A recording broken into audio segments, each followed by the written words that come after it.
दोस्तों आजकल जब ओटीटी पर शानदार और अलग अलग तरह की फिल्में आसानी से मिल जाती है, ऐसे में अगर कोई फिल्म थिएटर तक खींच कर लेकर आएगी तो उससे उम्मीदें भी वैसी ही होगी।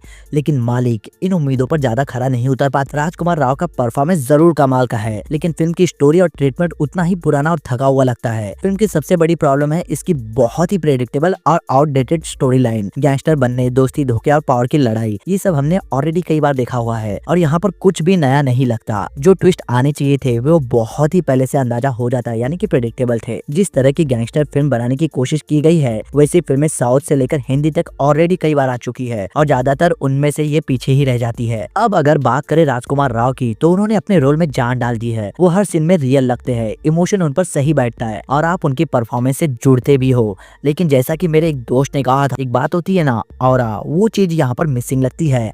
यानी एक्टिंग बढ़िया है लेकिन वो स्टार पावर वाली स्क्रीन प्रेजेंस नहीं दिख जो ऐसी फिल्मों में कैरेक्टर को ऊंचा उठा सके। इसमें विलन यानी कि लेक्स टाइप कैरेक्टर को ठीक से डेवलप नहीं किया गया है, बस एक दुश्मन को खड़ा कर दिया गया है जिसके इरादे भी वही पुराने वाले हैं। पावर चाहिए, कंट्रोल चाहिए उसे। इस वजह से स्टोरी में कुछ खास इमोशनल या साइकोलॉजिकल डेप्थ क्रिएट नहीं हो पाता। एक्शन सीन ठीक ठाक है लेकिन कुछ भी दमदार या याद रखने लायक नहीं है। फिल्म का टोन काफी सीरियस है मगर इन्वॉल्विंग नहीं लगता। थिएटर में देखने जैसा एक्सपीरियंस नहीं है ये। अगर ये फिल्म सीधे ओटीटी पर आती है तो शायद लोगों को ज्यादा समझ में आएगी और राजकुमार राव के फैंस को भी डिसअपॉइंटमेंट नहीं होगा। आज के समय में जब दर्शकों के पास कंटेंट की भरमार है तो एक कमजोर स्क्रिप्ट थिएटर तक उन्हें खींच नहीं सकती। अगर कंपैरिजन करें तो साउथ की किंग ऑफ कोठा भी एक गैंगस्टर ड्रामा फिल्म थी, लेकिन उसमें स्टाइल, म्यूजिक और वर्ल्ड बिल्डिंग में कुछ एनर्जी थी, जबकि मालिक में वो सिनेमैटिक थ्रिल मिसिंग सा लगता है। ये भी सच है कि आज बॉलीवुड को नए डायरेक्टर्स और फ्रेश सोच की बहुत जरूरत है। हर बार उसी जेनर में घुस जाना और वही पुराना फॉर्मूला चलाना अब काम नहीं करेगा। जो फिल्में कभी क्लासिक बनती थी उनमें ओरिजिनलिटी होती थी। अब मेकर्स सेफ खेलते हैं, ना कुछ अलग करना चाहते ना रिस्क लेना चाहते। मैंने खुद नासिक में ये फिल्म थिएटर में जाकर देखी और ऑनेस्टली कहूँ तो ऐसा लग रहा है कि राजकुमार को डिजर्व से कम दिया गया है। उनकी परफॉर्मेंस एक मजबूत स्क्रिप्ट के साथ चमकती,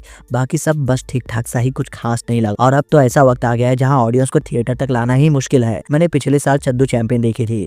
फिल्म बहुत अच्छी थी लेकिन हॉल लगभग खाली था। वही कार्तिक आर्यन जब ब्रेनलेस कॉमेडी करता है ना, तो हम उसकी कंपैरिजन अक्षय कुमार से करने लगते हैं। असल में हमें नए अंडररेटेड टैलेंट को सपोर्ट करना चाहिए, चाहे वो राजकुमार हो या कोई और। लेकिन ऑडियंस से अगर हमें उम्मीदें हैं तो मेकर्स को भी कंटेंट को सीरियसली लेना पड़ेगा। देखो, मालिक एक बिल्कुल एवरेज फिल्म तो नहीं है, लेकिन फिर भी राजकुमार के फैन हो तो एक बार ओटीटी पर इसे देख लेना। चाहो तो थिएटर भी जा सकते हो, लेकिन हाँ भाई, मैं थिएटर गया, मुझे ऐसा लगा कि मेरा टाइम और पैसा दोनों वेस्ट हुआ।